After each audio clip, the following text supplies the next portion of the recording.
Years ago, I met a very, very successful man. He taught me something I never forgot for the rest of my life. He said, Tony, whatever you do in your life, whenever you find you're going to go someplace where there's some great ideas, some great resources, he said, always make sure you take a pen and paper.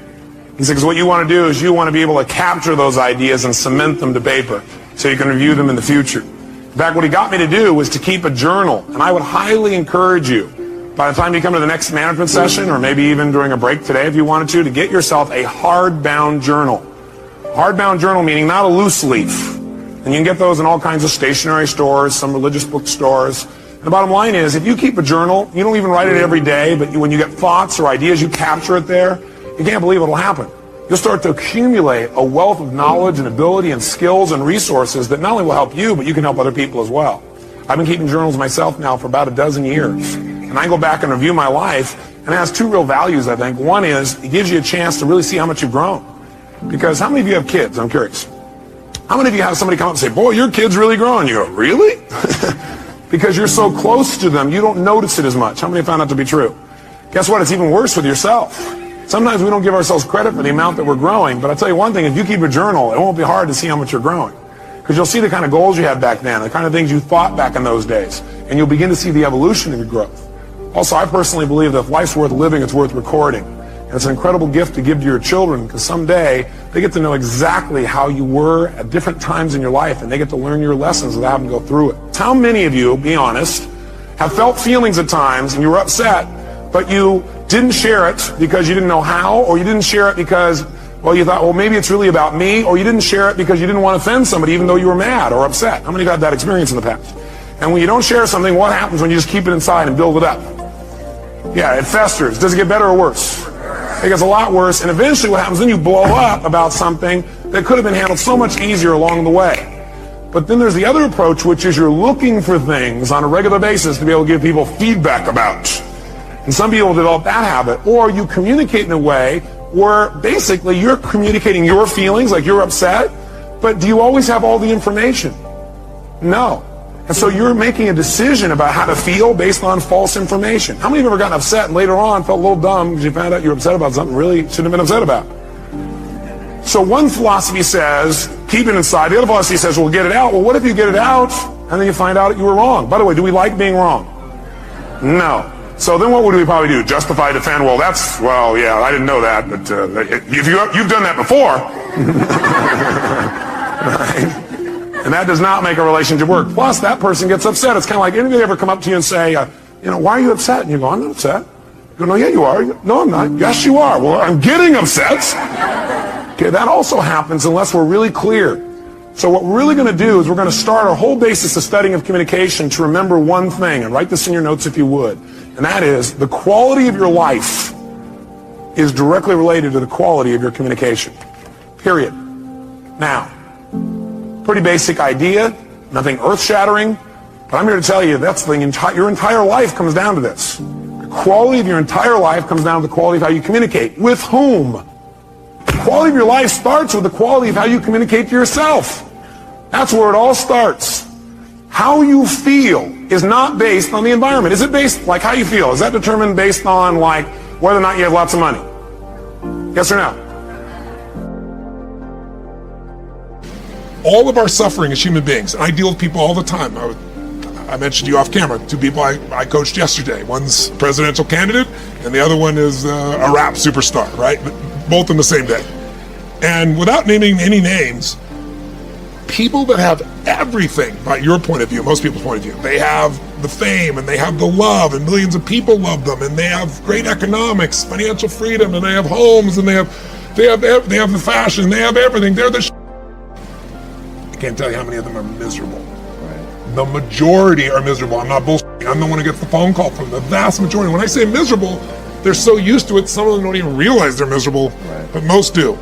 They get in a place where it's like, how do I keep this up? How do I keep outdoing myself? How do I built these 32 companies, how to keep all 32 going and make them all grow every single year. And that's not how life is, right? Right. And then they worry about what will people think, what will they do? So the decision to say, I am not going to suffer. That if suffering arises, pain's one thing, suffering's another.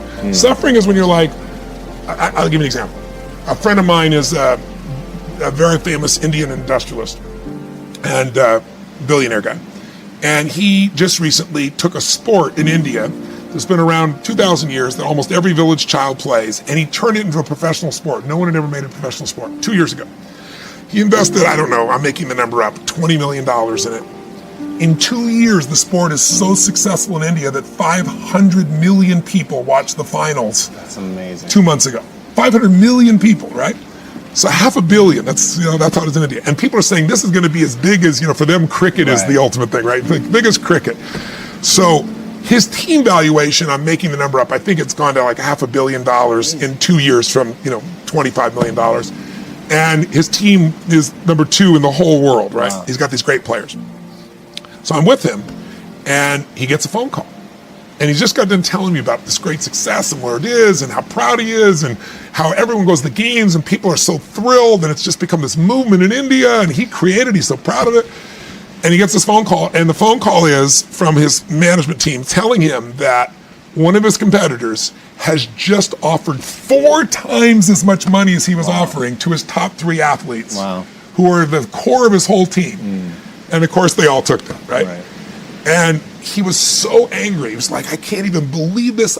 These guys were working in shops, and I brought them here, and I made them a star on national television, and they have no loyalty to me. And he's suffering.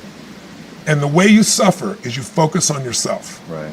Suffering comes when we obsess about ourselves, what we're getting or not getting, what we should have done, what others should have done for us. It's the me game. Right. You, my dear friend, and I say this with no blowing smoke, your primary core is a giver, which is why you're prospering. You're not the me. You're like, how do I give more, do more, share more, create more? How do we do a better job for our clients? How do we do a better job for our internal customers who work with us, our partners?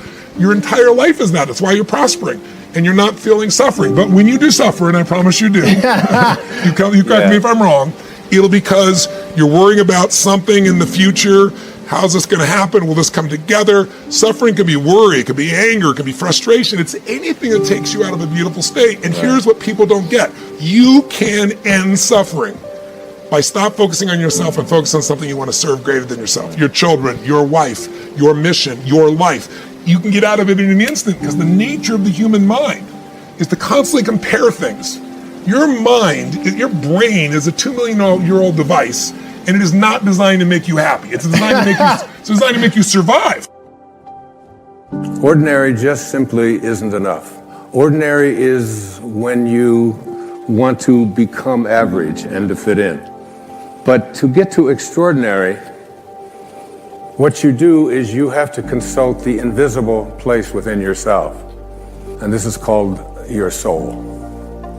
And your soul, well, I jotted down a few words about the soul based on a lecture I heard from a great teacher of mine who lived in Bulgaria.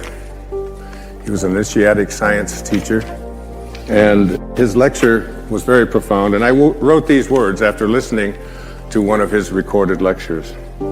He said, the ideal of the soul, the thing it asks for is neither knowledge, nor light, nor happiness. The ideal of the soul is space, immensity. The one thing your soul needs is to be free. Free to expand and reach out and to embrace the infinite. Yes, the ideal of the soul is infinity. It is miserable when it is circumscribed and restricted.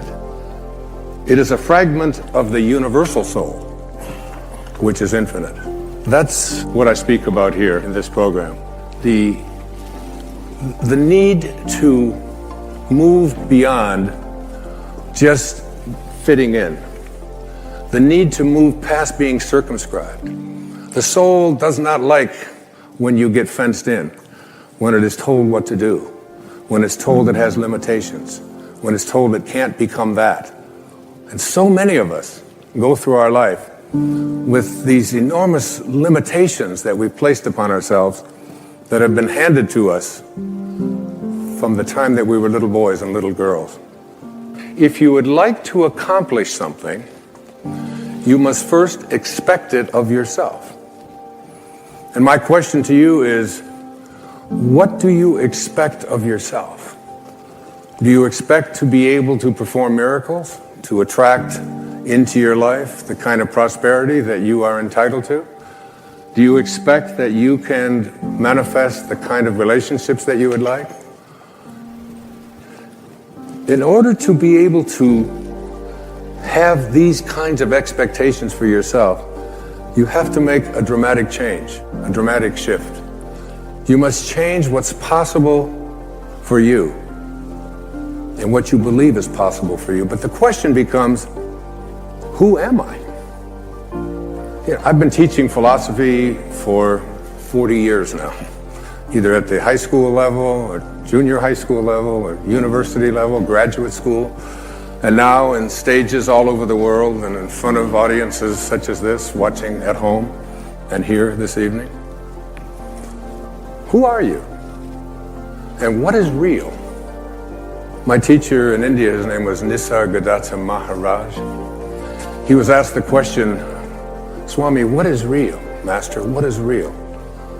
And his response was, that is real, which never changes. So what part of you is real by that definition? Who are you that never changes? So-called unhappiness is also a childish way of trying to change things by being as unhappy as you can about them. And the underlying unconscious or semi-conscious assumption is, if I'm really unhappy, somebody, perhaps God, is going to do something about it, or I'm going to prove him wrong. I'm going to show him how dreadful it is, and then finally, this is an unconscious assumption behind the unhappiness, because you believe, if you're habitually and frequently unhappy, you believe that it has a purpose. It's an underlying assumption, perhaps you wouldn't verbalize it in that way, but you believe that it works for you. Of course it doesn't, but things are going to change, but just need to be really unhappy, so that God finally, even if you don't believe in God, this can still be the mechanism, the underlying unconscious assumption behind it. It's something's going to happen. And of course the opposite is true, because the more unhappy you are with something, the more you are stuck in the situation. I think it really starts with realizing that you don't love yourself, that most people don't. Most people feel they're not good enough, that they haven't done it right, they won't do it right, they'll never be enough, and they're definitely not lovable. And when we come from that space, it's very hard to create things for ourselves that are really good. So in the early days when I worked with people, I used to fix this problem and fix that problem, and you'd have this, a health thing, and we'd work on that and we'd work on this. And one day I discovered, much to my amazement, that if I would help people learn to love themselves, to really accept themselves as they are, we didn't have to work around problems, because it was almost like a miracle. Everything seemed to fall away. It's a hard one for people, because we grow up believing that we're not good enough.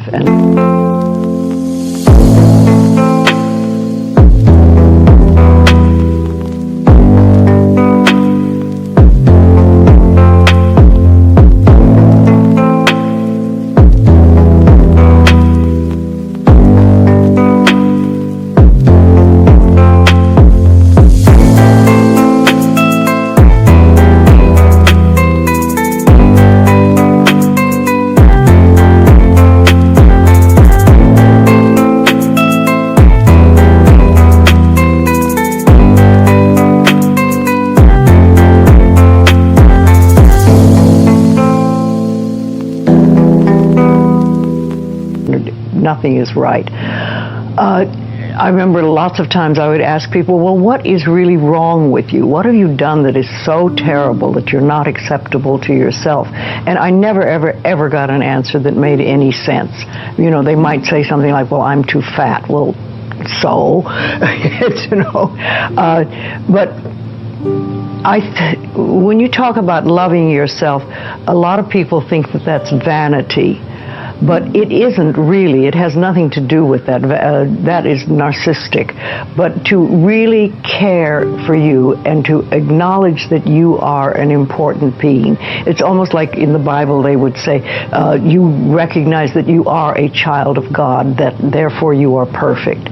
But even if you're not a biblical person, if you can recognize that you are a being that has self-worth, if you can really recognize your own worth, then you start to treat yourself differently. And I think that's what's so very important about loving yourself, is you stop beating yourself up, you stop making yourself wrong, you stop talking about how awful you are, and you stop saying things like, I'm really stupid and stuff, and you start to treat yourself with a certain amount of respect. And this makes an enormous difference, because what you give out in life is what comes back to you. So if you're giving out a feeling of, I'm okay, I'm good enough as I am, and I am acceptable, and I love life, and I love me, and you start having gratitude for yourself and for life, then life treats you differently, because you are having a different vibration that you're giving out and getting back. And that's when things really start to flow. Now, a lot of people don't realize it, but you have to practice. You just have to start it. And that's why I try to get people to do a lot of mirror work. If you look in the mirror, just simple things like looking in the mirror in your own eyes and saying, I love you. I really, really love you. And it helps if you use your name, Louise, I love you, I really love you. It gets to that little child inside that has been rejected for so long, and it breaks open sort of a dam or a door or whatever you want to call it, and it's like little miracles start to happen. Lots of little good things happen, and the universe loves grateful people. The more grateful you are, the more you get to be grateful about. If we do not do what we cannot do, there's no issue. If we do not do what we can do, we are a disaster. So, I'm saying, at least are you as joyful as you were when you were 5 years of age? At 35, 40, if you are not as joyful and as exuberant as a 5-year-old boy or girl that you were, obviously you're a disaster, because you're not even square one. That was square one of your life when nothing was in your control, all right? You're not even in square one, you sunk deeper. That's a disastrous life. We all get to decide what our values are, what our belief system is, what our rules in life are, the code of ethics that we live by. Those are all decisions that people mistake for empirical truth.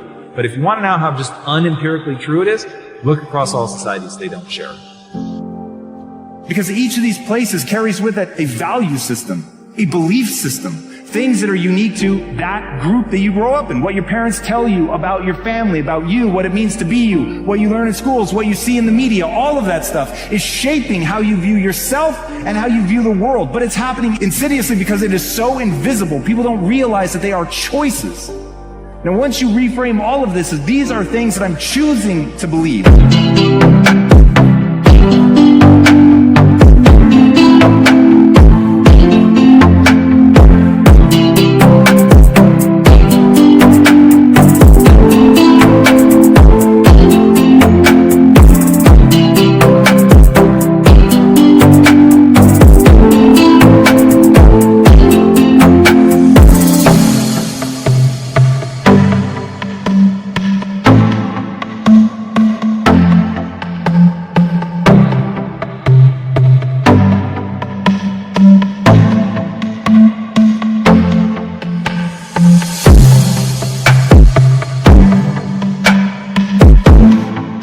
And once you realize that you can choose to believe something new and thusly get a different result, everything changes. Question of what do you stand for? And I will say this, you're nothing if you're not the truth. Substance through your service, your offering of your whole self. You're always reaching out, so to speak, internally to the next, yet never quite here, always looking for some fulfillment there, so you can never embrace the fullness of now. If you don't fix yourself with limited identities, if you do not compare yourself with anything, if you explore, see, if you want this tree to grow to its fullest thing, that's why I said not the fruit, root. If you count the fruits, maybe that tree is bearing more fruit than this one. That's not the point. You nurture the root. The fullest possible nurture if you give to the root, what it has to become, it will become. A blade of grass cannot become a tree. But is it not wonderful? But to accept your pathway without resistance is where you're going to find freedom. That what happened is one of my quotes that say, what happened, happened, and couldn't have happened any other way because it didn't. And if you really get that, there's a lot of freedom to be found, because oftentimes we're judging our history as though that shouldn't have happened, they shouldn't have done that. Well, now you're stuck. What happened, happened, couldn't have happened any other way because it didn't. When you hit pay dirt like that, when you connect to the field, when you connect to the divine, whatever you want to call it, when your consciousness merges with a greater consciousness, and that arousal creates ecstasy, bliss, oneness, whatever you want to call that, you realize that it never came from anything out there.